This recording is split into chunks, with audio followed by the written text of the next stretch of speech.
Bienvenidos a su programa Desenlaces. Hoy tenemos como invitada a una abogada, magíster en Ciencias Políticas, Derecho Constitucional Internacional y Derechos Humanos, representante del Estado venezolano ante la Comisión y la Corte Interamericana de Derechos Humanos, constituyente por el sector trabajadores y actualmente presidente de la Comisión de Derechos Humanos y Garantías Constitucionales de la Asamblea Nacional Constituyente. Si quiere interactuar con nuestra invitada, hágalo a través de la etiqueta María Alejandra Díaz por TVs, a través de las redes sociales Desenlaces TVs en Twitter y Desenlaces TVs en Instagram. Bienvenida. Gracias, Rodolfo. Bienvenida por estar aquí, muchísimas gracias. Gracias a ti por la invitación. Yo quisiera que comenzáramos hablando un poco de temas que son noticias, que tienen aristas, obviamente, que pueden ser revisadas a través del análisis político, pero yo creo que la importancia de tu presencia hoy aquí es hablar desde el punto de vista jurídico. Ilustrar a la gente que nos sigue a través de la audiencia sobre lo que está pasando en el país, sobre lo que algunos pretenden hacer ver, analizarlo jurídicamente, sin dejar a un lado la política, que también es importante en este momento. Quisiera que comenzáramos un poco hablando sobre el tema del 10 de enero.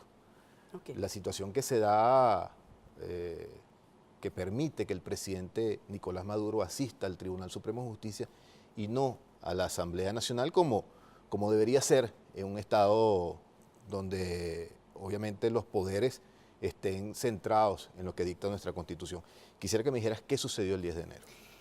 Bueno, lo primero que hay que recordar es la situación en la que se encuentra la Asamblea Nacional. La Asamblea Nacional llegan a ocupar los escaños del Poder Legislativo mediante el voto legítimo, universal y secreto en elecciones libres y transparentes, organizadas por el CNE, es decir, el Poder Electoral venezolano. Ese mismo CNE, el que organizó las elecciones del presidente de la República y de la Asamblea Nacional Constituyente.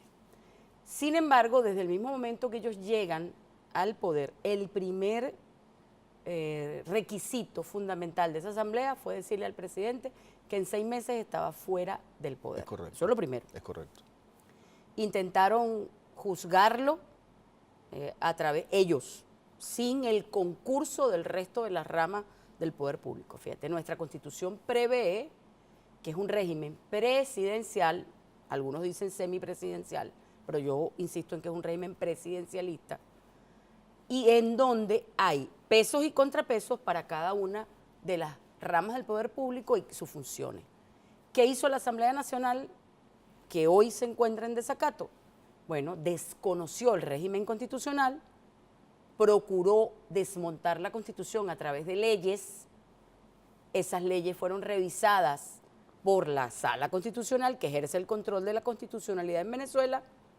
Algunas las anularon, algunas no, porque estaban apegadas a la Constitución, es bueno que lo digamos, no todas fueron anuladas. Y desde ese mismo momento, además, se conformaron ilegalmente y legítimamente porque incorporaron a 3 diputados cuya acta de proclamación fue anulada. Entonces, la conformación del cuerpo legislativo no está apegada a derecho. El tribunal les dice, hagan nuevamente una reunión, una sesión, desincorporen a estos 3 señores y entran en el redil jurídico, legal, y hagan su función. Bueno, ellos se dedicaron a decir que no porque ellos son malcriados. Una cosa que no tiene lógica. Desde ese punto de vista se encuentran en desacato. La Constitución dice claramente, el presidente es electo en unas elecciones libres, transparentes, donde participaron más de 16 partidos políticos, incluyendo de oposición. Solamente 3 partidos no participaron, y ellos dicen ahora que ese mismo CNE que los escogió a ellos en 2015 no tiene facultad para escoger al presidente porque las elecciones no fueron libres, porque ellos decidieron unilateralmente no participar. ¿Me explico? Es una cosa medio absurda, pero hay que explicárselo a la gente como un ABC. Ahora, la Constitución, ¿qué dice? El presidente debe juramentarse al principio de su mandato, 10 de enero, ante la Asamblea Nacional. Si tú tienes un cuerpo colegiado que está en desacato, cuyas decisiones son nulas, de nulidad absoluta, es un hecho sobrevenido el presidente no puede convalidar con su presencia ese cuerpo que se encuentra en desacato. ¿Qué te dice la Constitución? Prevé que ante una circunstancia de que esa asamblea no pueda, por una circunstancia sobrevenida, te toca juramentarte frente al TCJ. Esa es la causa fundamental por la cual el presidente se juramenta, según lo establecido en la Constitución, en el TCJ. Pero es que eso ya estaba interpretado cuando el presidente fue a tomar posesión, el presidente Chávez, en el 2012, estaba enfermo, ¿te acuerdas? Correcto. Hay una sentencia ya en el año 2013 de la Sala Constitucional que interpretaba esta situación. Es decir, ahí hay jurisprudencia pacífica y reiterada de cuál es el criterio que debe utilizarse. Lo que se hizo fue la aplicación directa, en interpretación además de la Sala, de la Constitución, en el artículo que corresponde a la juramentación del presidente. Entonces, ahora, ellos no reconocen ese acto y hablan de una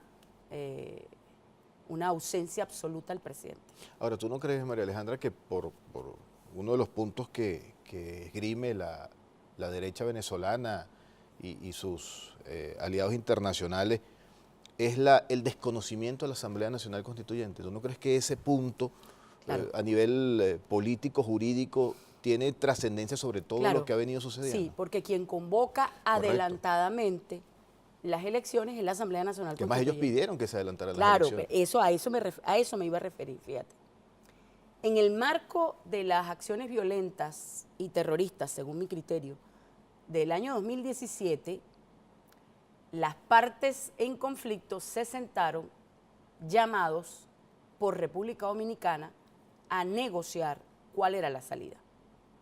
La salida, uno de los acuerdos firmados que debe estar para la historia guardado, porque testigo de eso fue el Vaticano, el enviado del Vaticano, y fueron testigos además el presidente de República Dominicana, con las condiciones que ellos exigieron para que se llevaran a cabo unas elecciones generales.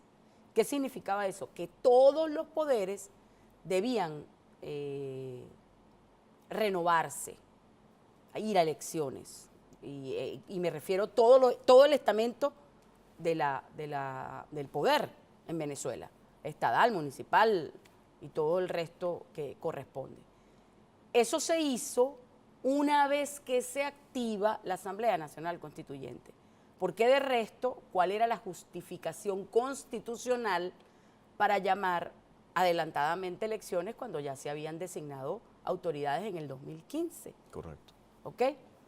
Bueno, ellos desconocen a la Constituyente porque además sabían que la Constituyente, como poder originario, tenía capacidad, incluso, que no lo hizo, de haber llamado al reconocimiento o haber suspendido a todo el resto del poder constituido y empezar de cero. Y ella haber asumido todo. Esa no fue nunca la propuesta, sino la propuesta fue de cohabitar poder constituyente, poder constituido, para garantizar la gobernabilidad.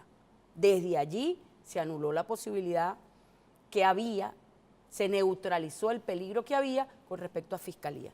Entonces, ellos desconocen esa elección, que fue con el mismo CNE que los escogió a ellos, porque en el marco de ese acuerdo que después desconocieron, la Asamblea Nacional Constituyente llama a elecciones adelantadas, en el caso de la presidencia, por unos meses, correspondía en diciembre y se llama en mayo. Primero en abril, recordemos, y ellos pidieron garantías, porque no se ponían de acuerdo quién era el candidato. Tenemos que recordar eso. Claro. Se pospuso un mes. Así es. Para mayo. Entonces en mayo decidieron no participar, por la orden que le dieron fue... Algunos partidos. No. Claro, no participar partidos. 3 partidos. Claro. Estamos hablando 3 partidos, ¿ok? Porque el resto de los partidos políticos de oposición participaron. Hay un elemento importante en todo este análisis que se dio días después de la asunción del presidente, de la juramentación en el Tribunal Supremo de Justicia, donde ellos en esos días habían venido llamando al desconocimiento de las instituciones, a la sublevación de nuestra Fuerza Armada y nuestros cuerpos policiales, y sea un incidente en Cotiza. ¿Qué opinión te merece eso? Fíjate, antes de eso es bueno recordar que ellos comenzaron a dictar actos y leyes aún estando fuera de la Constitución. Fíjate, yo lo que creo es que la Asamblea Nacional ya no es solo un cuerpo en desacato, sino es un cuerpo colegiado insubordinado contra el orden constitucional. Ellos prepararon el terreno. Nosotros veníamos insistiendo en que las órdenes se las estaban dando de afuera, que ellos no podían actuar por sí mismos, que era una oposición supeditada a las órdenes que vinieran del imperialismo, especialmente de los Estados Unidos, del Departamento de Estado. Mucha gente decía que era mentira, que era una exageración, pero ellos dictan una ley de amnistía para todos los funcionarios públicos y todos los militares. Eso mismo lo hicieron en Libia. Todo el que se sume a nuestra causa para derrocar al tirano en Libia, hacer el discurso, le vamos a perdonar la vida y le vamos a perdonar sus actos. Yo después les cuento qué pasó en Libia.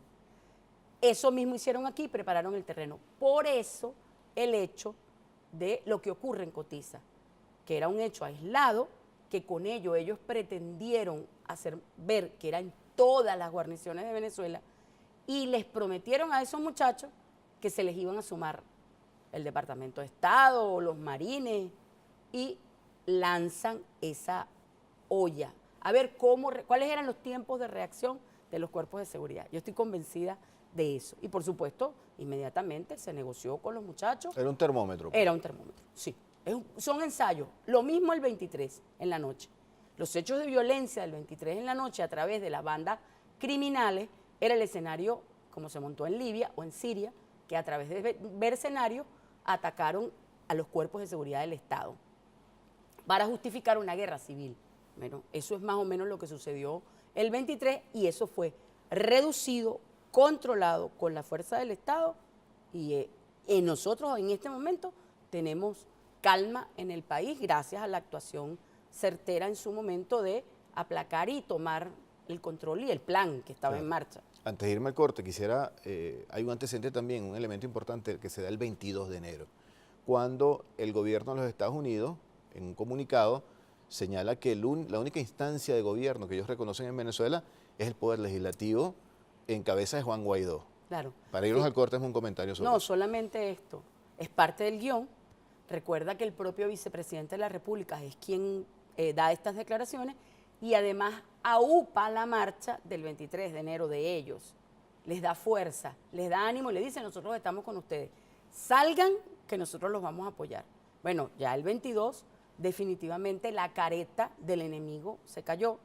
Ahí tenemos claro que no es con esta oposición, sino con el Departamento de Estado y con el gobierno de Donald Trump, con quien nos estamos enfrentando en esta guerra asimétrica, en esta guerra económica que ellos han desatado para doblegar a Venezuela y quedarse con el petróleo venezolano y los demás recursos naturales, tal cual como intentaron hacer en Libia.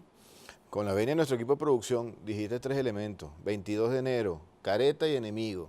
El 22 de enero se da una reunión entre Guaidó con careta puesta, con una gorra y una capucha, y Diosdado Cabello y Freddy Bernal. Ahora sí, para irnos al corte, una opinión sobre eso. Bueno, nada, yo lo que creo es que ellos están tratando de negociar posiciones de fuerza. Guaidó tiene atrás el poder de los Estados Unidos y lo mandaron a negociar a ver qué conseguía, si había rendición o íbamos a seguir en el marco de la Constitución. Simplemente hay otros detalles que puedo elucubrar, pero prefiero dejarlos para el comentario posterior. Perfecto. Al regreso al corte hablamos del 23 de enero. Okay. ¿Qué sucedió el 23 de enero? María Alejandra Díaz por TV, la etiqueta que estamos utilizando en nuestras redes sociales, Desenlaces TV en Twitter y Desenlaces TV en Instagram. No se aparten que ya venimos.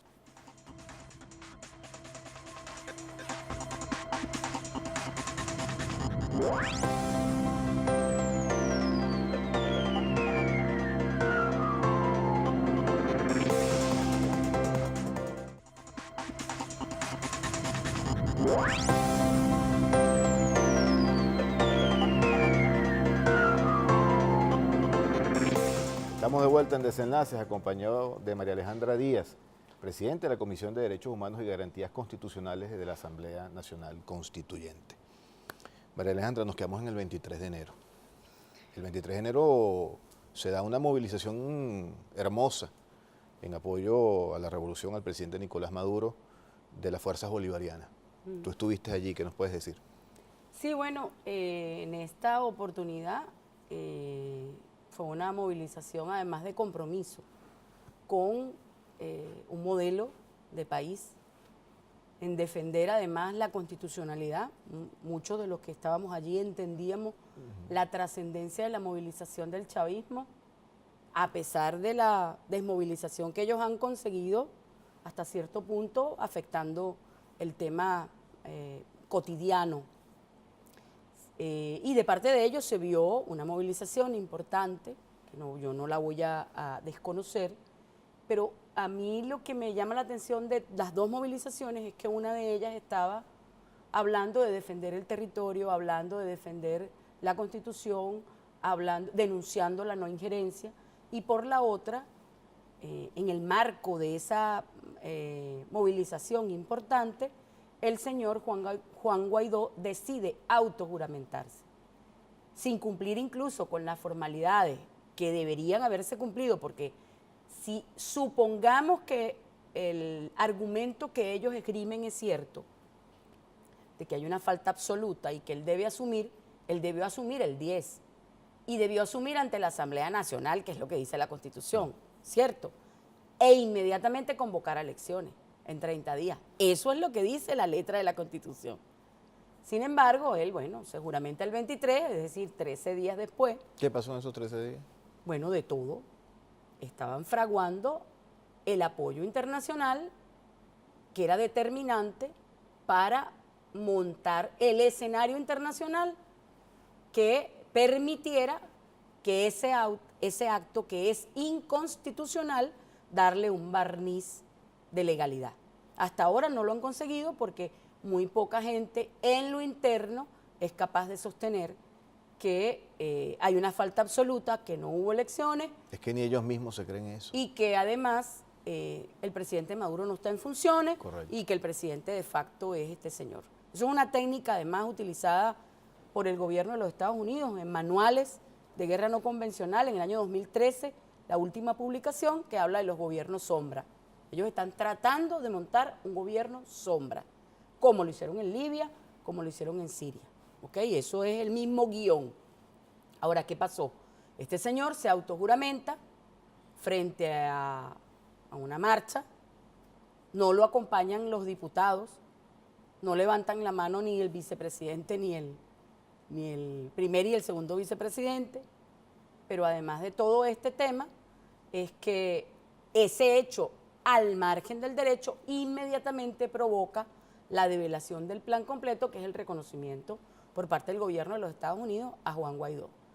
Y empieza de allí en adelante una serie de acontecimientos que empiezan a apretar aún más el ahogo que se tiene sobre el país, porque recordemos, el ahogo económico, financiero, comercial, no es contra Maduro, es contra todo un país que sufre las causas de medidas coercitivas, unilaterales e ilegales. ¿Ok? Entonces, eso marcó el punto cúspide, porque incluso el día antes, el 22, él se había reunido con el presidente de la Asamblea Nacional Constituyente, Diosdado Cabello, y le había prometido que no se iba a juramentar. Y entonces, bueno, se juramentó. Ahí estamos, tenemos el escenario como completo para poder desatar el resto de los acontecimientos que han venido sucediendo. Pero Alejandra, hay un antecedente también importante. Sucedió el mismo 23 de enero, cuando minutos antes de la autoproclamación, si mal no recuerdo, el Tribunal Supremo de Justicia en Sala Constitucional hace pública una decisión donde dicen que la Junta Directiva de la Asamblea Nacional, presidida por Juan Guaidó, estaba al margen de la Constitución por cuanto la Asamblea Nacional permanecía en desacato. Es decir, que constitucionalmente Juan Guaidó tampoco es presidente de la Asamblea Nacional. Claro, claro. O sea, doble usurpador. Claro, pero bueno, a mí en lo personal me hubiese gustado que la sala introdujera algunos elementos de la teoría constitucional y profundizara más el tema. ¿Por qué? Porque como te digo, yo creo que ya no solamente están en desacato, sino que son un cuerpo colegiado en insubordinación contra la Constitución. Por lo tanto, la teoría constitucional conocida para estos casos, uno de sus estudiosos de temas de problemas constitucionales, de conflictos constitucionales, entre ramas, entre cuerpos. Es Ignacio de Otto, un español que estudió el problema de la negativa del Parlamento español en reconocer la Constitución del 78. Ellos estuvieron 12 años negados a reconocerla. Y eso dio como resultado una teoría que nos habla de los ataques desde arriba y desde adentro, en este caso, por uno de los órganos legítimos, que es el Poder Legislativo, que se deslegitimó en el camino, eso es otra cosa. Pero ellos llegaron legítimamente a ocupar esos cargos. Entonces, por supuesto, en ese aspecto, ninguno de los actos, incluso la autoproclamación, es válida, porque él no es presidente de nada, no está reconocido por el resto de los poderes como presidente de nada.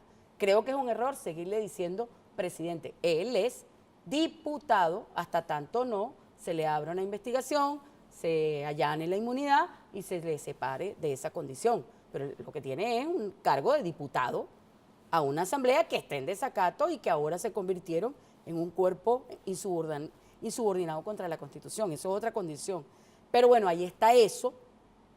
Y la sala incluso le dice a Fiscalía, al Ministerio Público, que es quien corresponde, que estudie la conducta de este señor y que haga lo que tiene que hacer. Correcto. Me explico, en este caso verifique si hay sedición, si hay insubordinación contra la Constitución, si hay usurpación de funciones. Yo creo que hay un catálogo, que se lo podemos escribírselo y casi que el código podemos ahí, pero bueno, el Ministerio Público tiene la última palabra, no me corresponde a mí decidirlo. Tú mencionaste en el segmento anterior los sucesos que se dieron el 23 de enero en la noche. Así como analizamos lo de Cotiza, pareciera que eso que se dio en algunas zonas de Caracas, que intentaron replicar en algunas zonas también del interior del país, no pudieron hacerlo, pero en Caracas sí se vieron algunos focos de violencia. Eso es un plan también. Eso forma parte del mismo plan de Cotiza. Claro. ¿Cómo evalúas eso? Fíjate, cuando nosotros analizamos, yo estudié profundamente para la tesis de la maestría en Ciencias Políticas en la Simón Bolívar. Mi caso de estudio fue Libia. Yo estuve 4 años investigando, primero haciendo análisis de contenido del comportamiento de los medios de comunicación, porque la tesis trata acerca del comportamiento de los nuevos actores en los conflictos contemporáneos. Y yo me centré en el estudio del papel de los medios de comunicación. Entonces, claro, a mí me tocó estudiar 8 agencias de noticias. Y en esa investigación me di cuenta que había un plan. Y quien marcaba la pauta comunicacionalmente en ese momento era CNN, a todo el resto de los medios. Entonces se analizó el comportamiento de esas agencias de noticias, que eran las que marcaban la opinión pública mundial. ¿Qué hicieron ellos? Ablandaron a la opinión pública mundial y desarrollaron el plan pseudo jurídico. En este caso, con un poco más de finura, porque dictaron primero la resolución 1970 a través de la ONU, de embargo de armas a Gaddafi, al gobierno de Libia, y después 1973, la zona de exclusión aérea, y empezaron los bombardeos. Y a Libia, en 8 meses la destruyeron. Destruyeron el Estado-Nación libio. Ahora, cuando tú analizas eso y lo tratas de análogamente revisar qué están aplicando en Venezuela han aplicado esa y todas las técnicas que se les ha ocurrido. Bloqueo financiero, como le hicieron a Cuba, pero además el tema libio, pero además el sirio. Entonces, uno de los elementos fundamentales que desató la supuesta violación de derechos humanos internamente en Libia, que provocó el pronunciamiento de la ONU, era la violación de derechos humanos porque había grupos de mercenarios que se enfrentaron a las tropas libias y Gaddafi reaccionó en un discurso además muy fuerte que yo recuerdo, porque lo oí muchas veces, que él iba tras las ratas y las iba a cazar y las iba a aniquilar. O sea, el discurso de Gaddafi fue de enfrentamiento, confrontación y sacó a los militares a la calle a enfrentar a los mercenarios. Ese escenario lo aprovechó la mediática internacional para justificar una violación masiva de derechos humanos. Me recuerdo además el montaje que hicieron en Benghazi. Entonces, ¿qué trataron de hacer el 23? Provocar un Benghazi. ¿Pero a través de qué? A través de mercenarios, de paramilitares y de BACRIM que han sido financiadas ahora no, en las zonas del este, como en el 2017, que generaron el repudio completo del país, y por eso la constituyente, Claro, para poner orden, claro. ¿te acuerdas? Correcto. Ok. Sino en nuestros barrios, lo hicieron en nuestros barrios. Ahora, ¿qué pasó? Ellos estaban un termómetro probando cómo reaccionaban nuestros cuerpos de seguridad.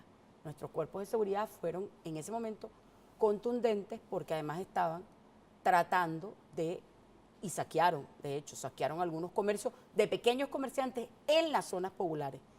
Recuerdo incluso, tengo testimonio de compañeros, la presidenta de la Comisión de Comunas me revela que ese día los que estaban al frente de los saqueos, en la zona, por ejemplo, de San Juan, decían, hay que quemar todo.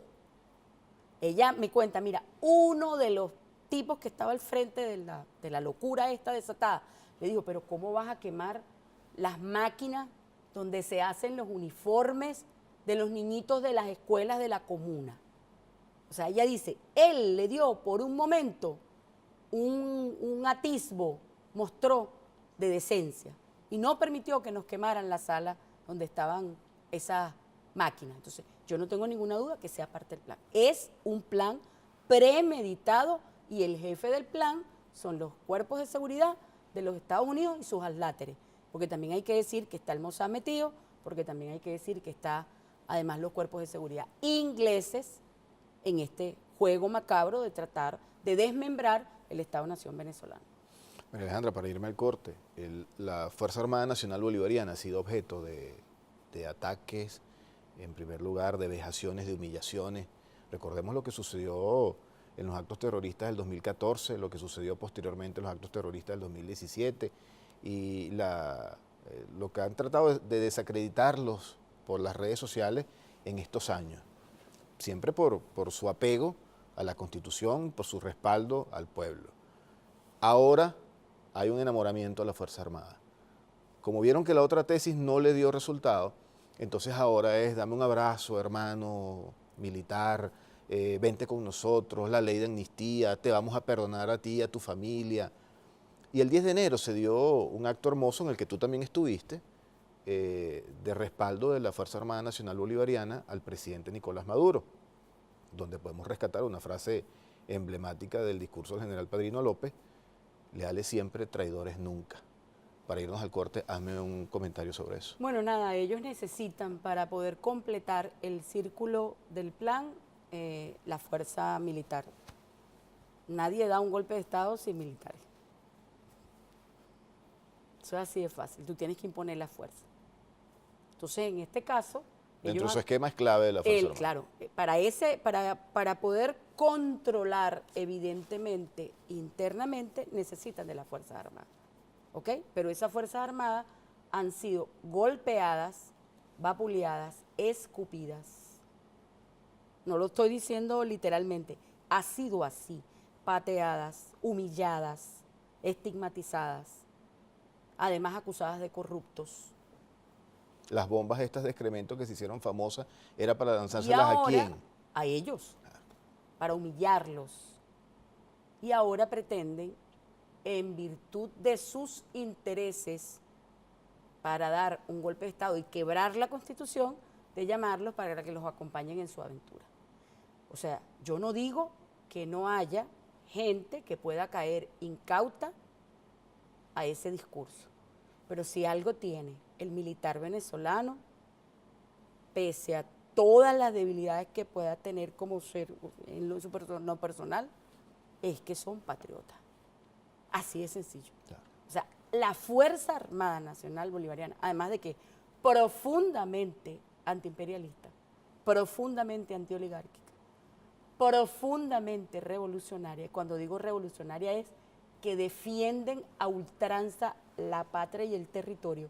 Si algún cuerpo, cuando hablo social, tiene identidad desde que entran hasta que salen con la patria, salvo sus excepciones, como te digo, por términos personales, es la Fuerza Armada Nacional Bolivariana. Y en esta última época, lo que ellos han hecho es que ese cuerpo se cohesione más en torno a un modelo. Porque ¿cuál es la propuesta de ese modelo que está Guaidó planteando? La entrega de las reservas petroleras a los Estados Unidos. Ellos no van a entrar de gratis a este país. Claro. Ya deben haberlo negociado. Y la Fuerza Armada dice, ni un centímetro menos para nadie. Eso sí te lo puedo garantizar. Así allí, en ese seno. Vamos a un corte y al regreso quiero que comencemos por eso, por la parte internacional, que hay muchos elementos también de ataques contra Venezuela que pudiéramos analizar, pero también hay muchos elementos de respaldo al presidente Nicolás Maduro que yo creo que es bueno también mencionar. Cierto. María Alejandra Díaz por TV, la etiqueta que estamos utilizando en las redes sociales, Desenlaces TV en Twitter y Desenlaces TV en Instagram. Ya venimos, no se aparte.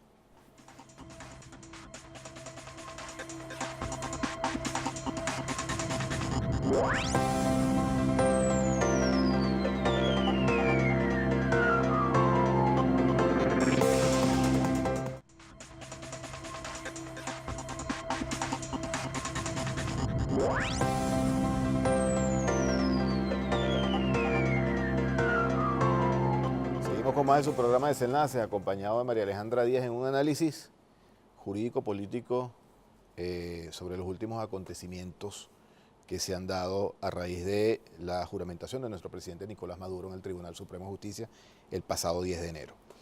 María Alejandra, el tema internacional. Hacías tú una breve introducción en el segmento anterior. Yo quisiera que lo profundizáramos ahora.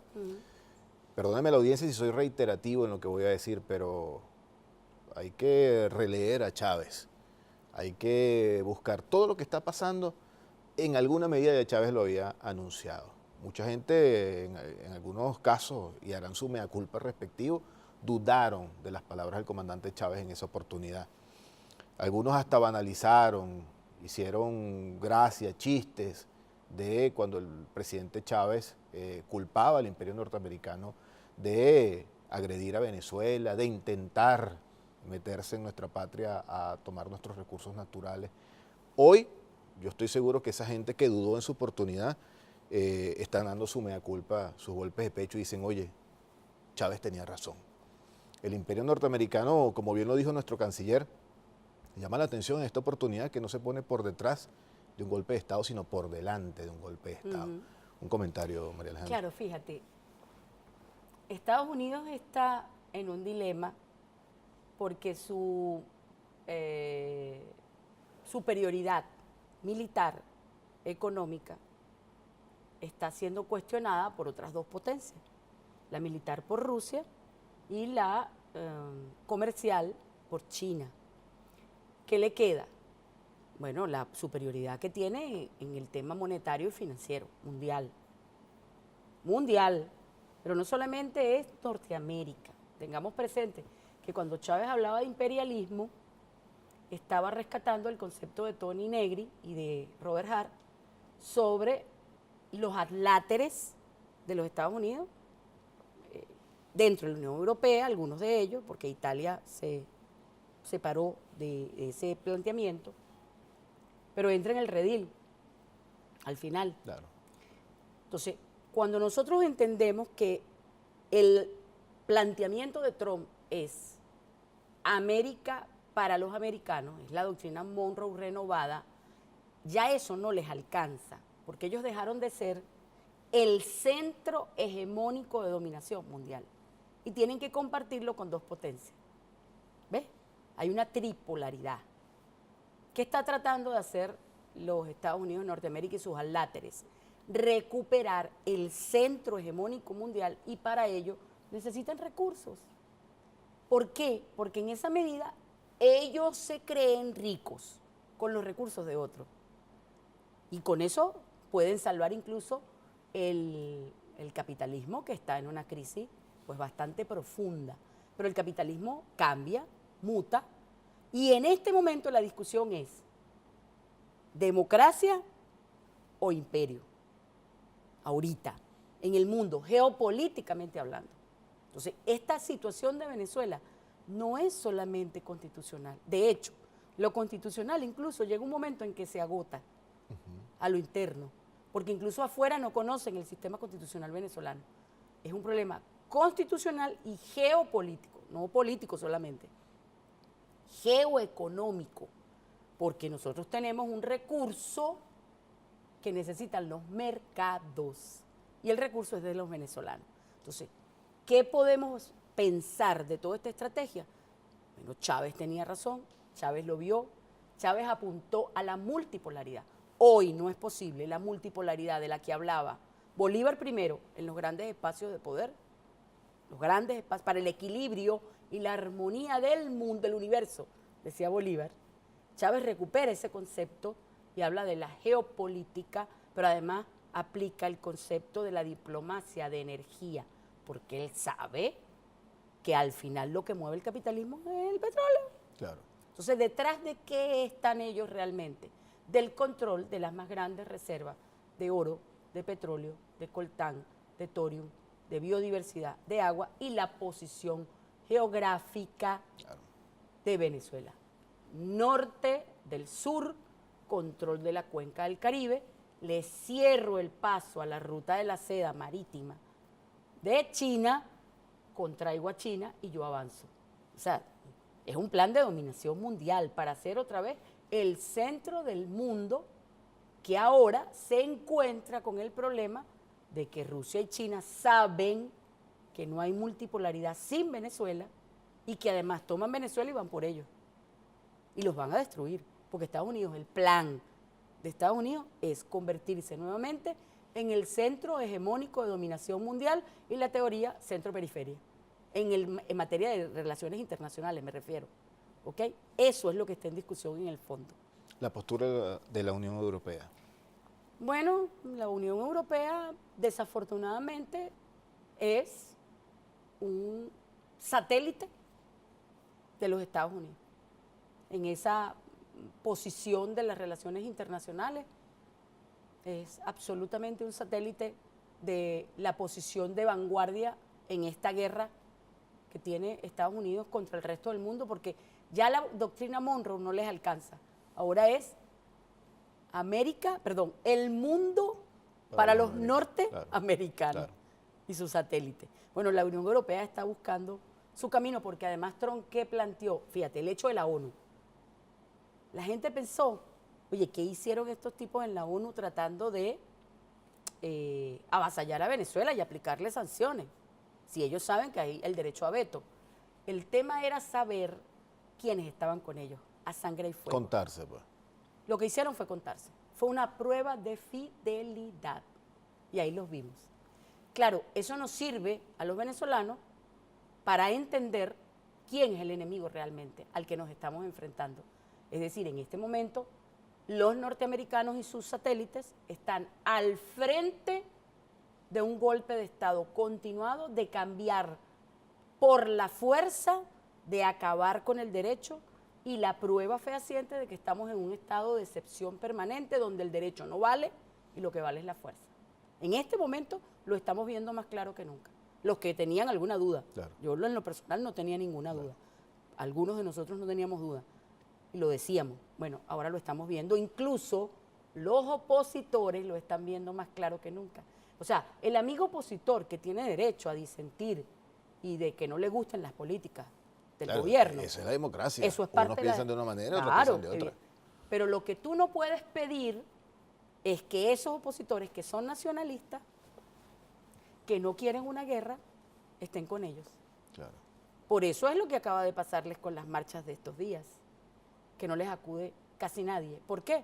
Porque la gente se dio cuenta de que yo no puedo querer a Maduro, puedo estar rabiosa, incluso el propio chavismo, porque no me gusta que no tomen decisiones, porque no veo que ejerzan la autoridad adecuadamente, pero yo no quiero una guerra, entonces, mira, yo me anoto contigo. Claro. Se les está volteando la tortilla porque además quien se puso al frente de este ataque es los Estados Unidos de Norteamérica.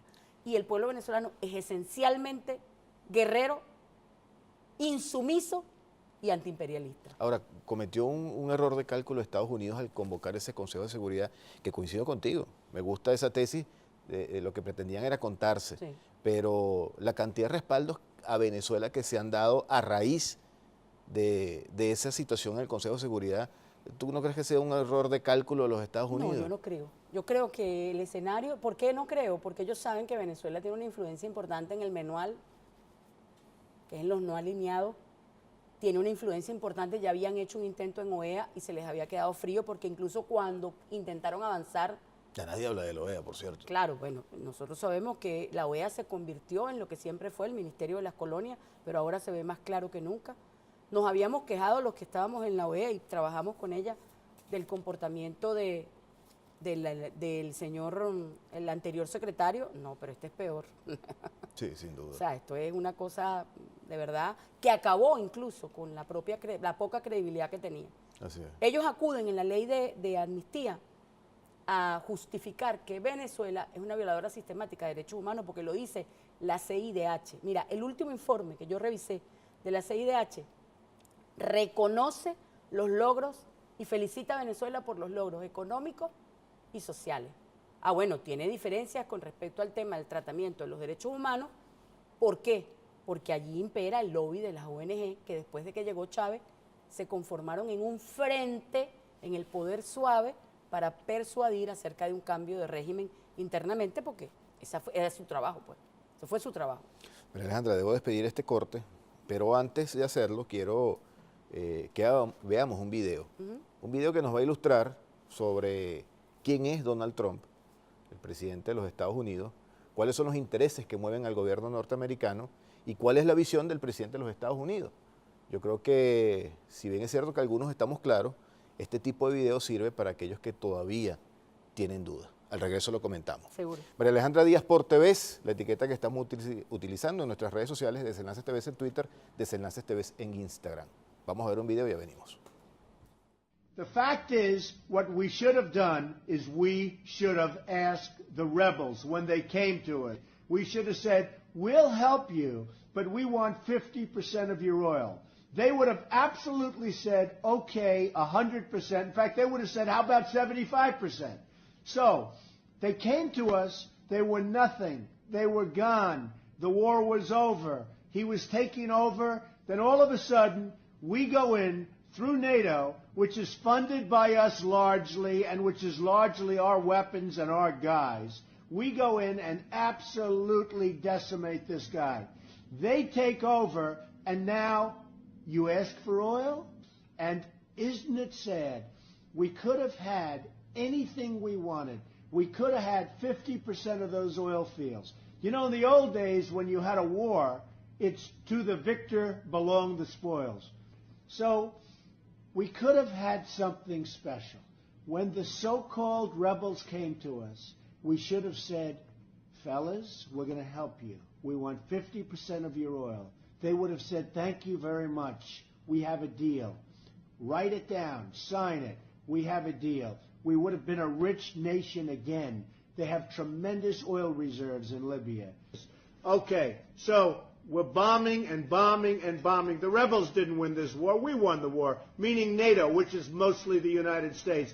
We just keep bombing. Every time there's a problem, we bomb the hell out of them, and then the rebels get the credit. Why aren't we getting repaid? Why aren't we taking oil? Why aren't we doing what we should be doing from a common sense standpoint? So, we got to get smart. We got to run this country right. We're not going to have a lot of other chances. And while we're at it, we got to get at least paid back. Now, I'd go further than that. I'd say we should get 50% of their oil, period. If 4 months ago, when they were being routed and just beaten badly and ready to give up, if we would have said we want 50% of the oil, they would have said, absolutely, you have a deal. Help us, please, you have a deal. We should take the oil.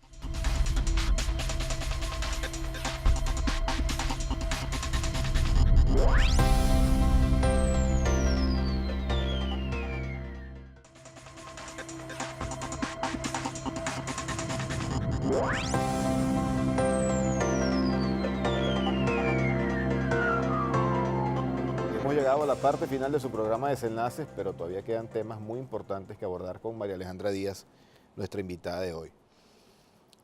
¿Qué te pareció ese video? Bueno, fíjate, yo solamente voy a decir que estos señores no hacen nada de gratis. El señor Donald Trump está expresando que el grave error de invadir Libia fue no haber transado con los rebeldes desde antes, que ellos iban a quedar con el 50% del petróleo del país. Porque en este momento no controlan el petróleo de Libia. Ese es el gran problema que tienen. destruyeron el Estado-Nación y no controlan el petróleo. Entonces, yo lo que me imagino y advierto al pueblo de Venezuela es que esta oposición ya negoció el petróleo venezolano. Dicen ellos en su sueño.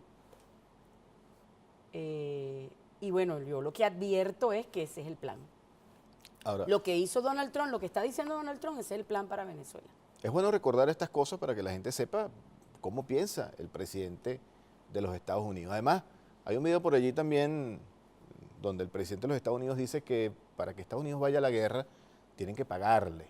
Yo creo que en el caso venezolano, esta derecha antipatriota no le ha ofrecido una cantidad de dinero, sino que más bien se dejó comprar y ya tasaron el precio de Venezuela en 20 millones de dólares. Yo coincido contigo, yo creo que ya el tema del petróleo está negociado. Claro.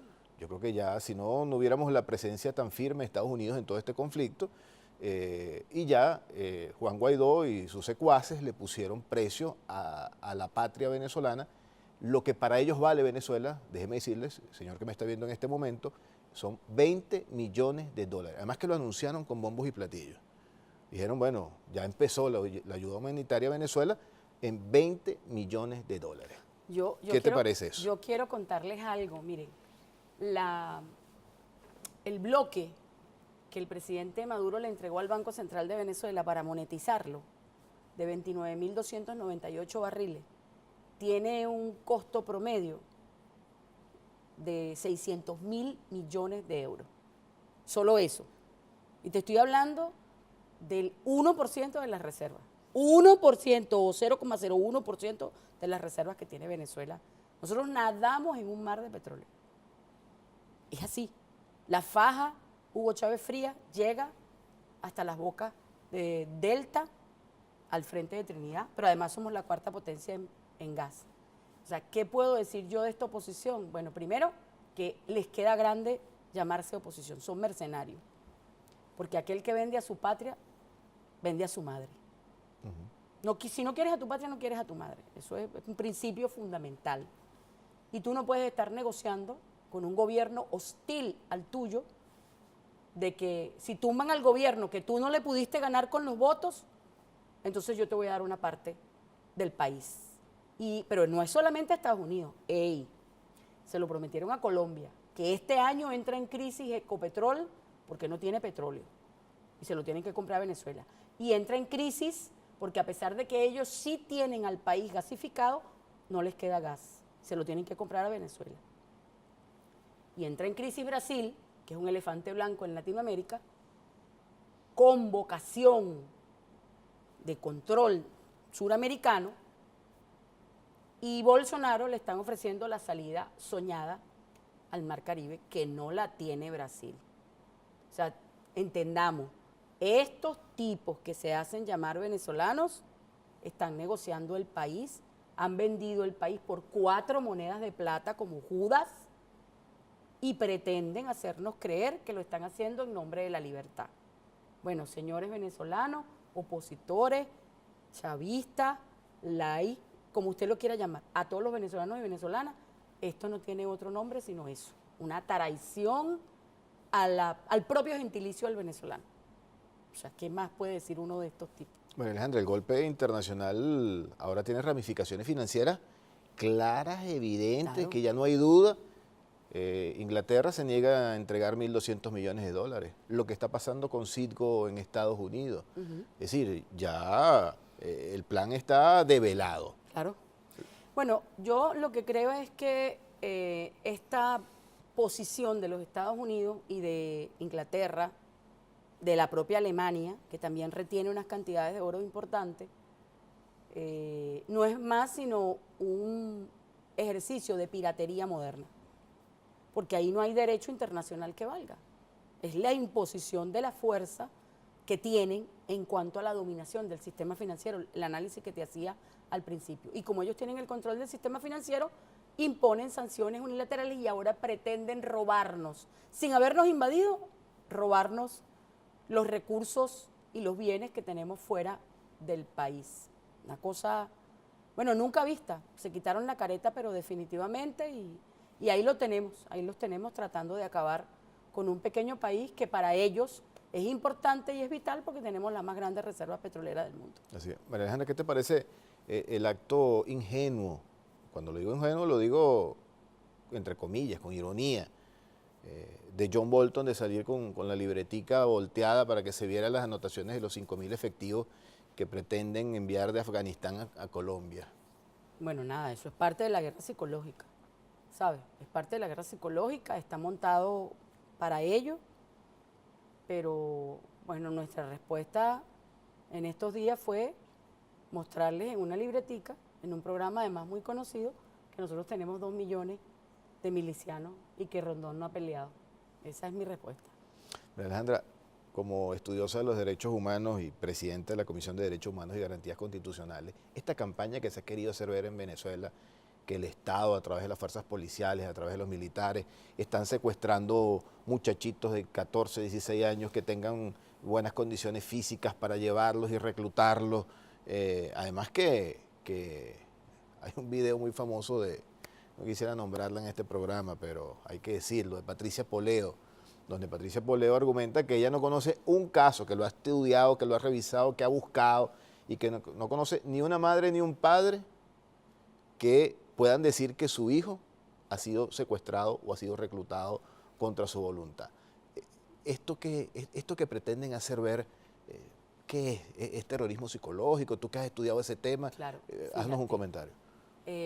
Yo tampoco tengo ninguna denuncia y hablo en nombre personal, en nombre de la Comisión de Derechos Humanos y Garantías Constitucionales de la Constituyente, porque si así fuera, nosotros hubiésemos actuado en rigor, en cumplimiento de los preceptos constitucionales, pero la propia ley orgánica, la ley de conscripción militar, prohíbe el reclutamiento forzoso. O sea que cualquier acción de ese tipo estaría fuera de la ley, fuera de la Constitución. 1. Pero además eso me recuerda 2 hechos fundamentales. La invasión a Irak se justifica con aquella niña que después nos enteramos era actriz y era hija del embajador de Kuwait, que fue al Congreso de los Estados Unidos porque no se quería autorizar la intervención, la invasión, y ella reveló que los bebés de un hospital en Bagdad los sacaron de las incubadoras y los dejaron morir. Por eso la imagen que han querido vender de aquellos niños en las cajas de cartón en Venezuela, ¿te acuerdas? En el hospital. Claro. Todo eso es para preparar a la opinión pública internacional y justificar la invasión. O sea, nada de esto es casual. En este momento, quien lleva la delantera en los fake news y está marcando la editorial contra el país es Reuters, DW, que es alemana, esencialmente. Porque CNN, como perdió credibilidad, fíjate que en términos de comunicación política se estudia el efecto CNN en la guerra de Libia. Ya CNN ha perdido credibilidad porque saben que hay una animadversión declarada contra Venezuela, entonces cambiaron el foco. Quien está dictando la pauta informativa es Reuters y DW contra el país. Entonces hay que tener mucho cuidado, no es casual que hayan iniciado una campaña de terrorismo psicológico, no es otra cosa, es parte de la gestión de la percepción de la guerra psicológica contra Venezuela y que es absolutamente falsa además. Y bueno, no olvidemos ese antecedente porque además también a Milosevic le montaron algo con niños para justificar su juzgamiento como en la Corte Penal Internacional. ¿Vendrán nuevas? Vendrán. Y nosotros tenemos que estar muy atentos. Vendrán nuevas provocaciones y tenemos que estar muy atentos. La comunicación nuestra tiene que herir al enemigo porque nosotros estamos en guerra. Entonces hay que empezar a pensar más allá de lo inmediatista y ver esta guerra desde arriba, analizarla desde arriba. Puede que lo más seguro es que incrementen las medidas financieras contra el país. En el caso de la pasarela de pago, nosotros lo advertimos, hay que ya estar tomando previsiones con la pasarela de pago, la china o la rusa, o un blockchain nuestro, fundamentado en blockchain, que nos permita seguridad para prever esa situación, porque ellos van por el blackout completo del país. Es decir, si no nos pueden quebrar a lo interno, bueno, ya el otro escenario, que es mucho más peligroso, y yo digo siempre transmutado y cancelado, es de la intervención directa, porque nos veríamos forzados todos los venezolanos a ponernos un fusil en el hombro y a defender la patria, que fue lo que nos enseñó Bolívar y fue lo que nos enseñó la familia, el sentimiento de apego a la tierra y a nuestras querencias, que no están sino en la patria, en el territorio. María Alejandra, debo despedir este programa y te agradezco muchísimo todo el análisis que has hecho. Los que hemos seguido tu carrera, los que te conocemos, sabemos que tú eres una mujer del pueblo, hoy en día ocupando una honrosa responsabilidad que también te ha encomendado ese pueblo. Pero yo quisiera que tú despidieras este programa dirigiéndote a toda la gente que nos está viendo.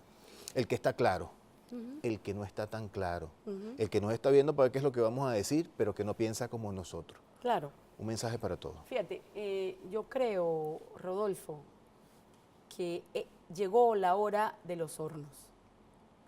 Llegó la hora de la verdad, porque cuando tú ves en peligro tu terruño, donde están tus querencias, tus asientos, inmediatamente tú reaccionas para defenderte. Esto es un tema de sobrevivencia. Ya no es un tema de blancos, de rojos, de azules. Ya no es un tema de si estamos molestos con el gobierno porque lo ha hecho bien o lo ha hecho mal. Esto es un tema de que está en peligro la patria, el territorio, la integridad del Estado-Nación. Entonces yo le hablo al opositor que es nacionalista. Yo le hablo al que tiene alguna duda, que abra su corazón y que entienda que defendiendo la integridad territorial y la patria nos estamos defendiendo a nosotros. No hay posibilidad de que haya derechos humanos si no hay Estado-Nación. Eso es lo que estamos defendiendo en este momento. Y ese es el llamado que les hago, además desde mi corazón, como doliente y como patriota de este país. Muchas gracias. A ti, Rodolfo, muchas gracias. Gracias a ustedes por la interacción que han tenido en nuestras redes sociales, Desenlaces TV en Twitter, Desenlaces TV en Instagram, con la etiqueta María Alejandra Díaz por TV. Son momentos difíciles que vivimos en Venezuela y hay que estar alerta a todas esas noticias, no dejarnos llevar por cadenas de mensajes, por noticias falsas.